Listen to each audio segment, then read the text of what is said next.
முன்னாள் போலீஸ் மா அதிபர் சி.டி. விக்ரமரத்னவின் மரணத்தில் சந்தேகம் இருப்பதாக சட்டத்தரணி மனோஜ் கமகே தெரிவித்துள்ளார். முன்னாள் போலீஸ் மா அதிபர் சி.டி. விக்ரமரத்னவின் திடீர் மரணத்தின் பின்னணியில் பல்வேறு சந்தேகங்கள் எழுந்துள்ளதாகவும், நாட்டின் ஜனநாயகம் மற்றும் நீதித்துறையை பாதுகாக்க எதிர்க்கட்சிகள் அனைத்தும் உடனடியாக ஒன்றிணைய வேண்டும் என்றும் முன்னாள் ஜனாதிபதி மஹிந்த ராஜபக்ஷவின் ஊடகப் பேச்சாளர் சட்டத்தரணி மனோஜ் கமகே தெரிவித்துள்ளார். Blue ocean group of companies இலங்கையின் வளர்ச்சியோடு உங்கள் வாழ்க்கையையும் உயர்த்துகிறோம்.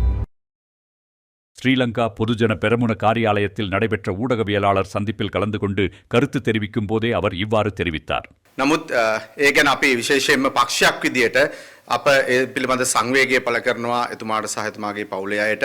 முன்னாள் போலீஸ் மா அதிபரின் மறைவிற்கு தனது ஆழ்ந்த இரங்கலை தெரிவிப்பதோடு இந்த மரணம் குறித்து கடுமையான கேள்விகள் எழுந்துள்ளன.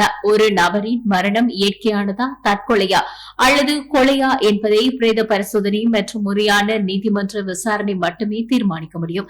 ஆனால் கடந்த காலங்களில் கபில சந்திரசேன மற்றும் திரைசேரி பணிப்பாளர் ஆகியோரின் மரணங்களின் போதும், தற்போதைய முன்னாள் போலீஸ் மா அதிபரின் மரணத்தின் போதும் உடல் மருத்துவமனைக்கு கொண்டு செல்லப்படுவதற்கு முன்பாகவே இது தற்கொலை என சமூக ஊடகங்களிலும் போலீஸ் தரப்பிலும் அவசரமாக அறிவிக்கப்படுவது ஏன்?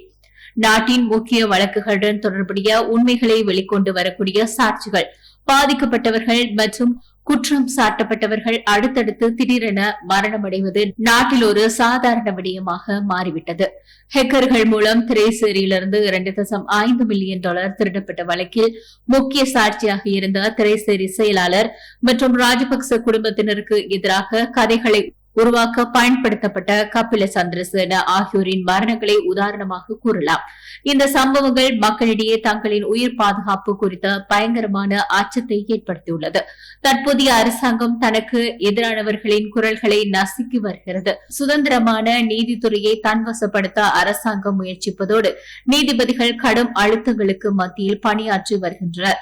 மேலும் அரசுக்கு எதிராக சமூக ஊடகங்களில் கருத்து தெரிவிப்பவர்கள் கைது செய்யப்பட்டு பயங்கரவாத தடை சட்டத்தின் கீழ் தடுத்து வைக்கப்படுகின்றனர்.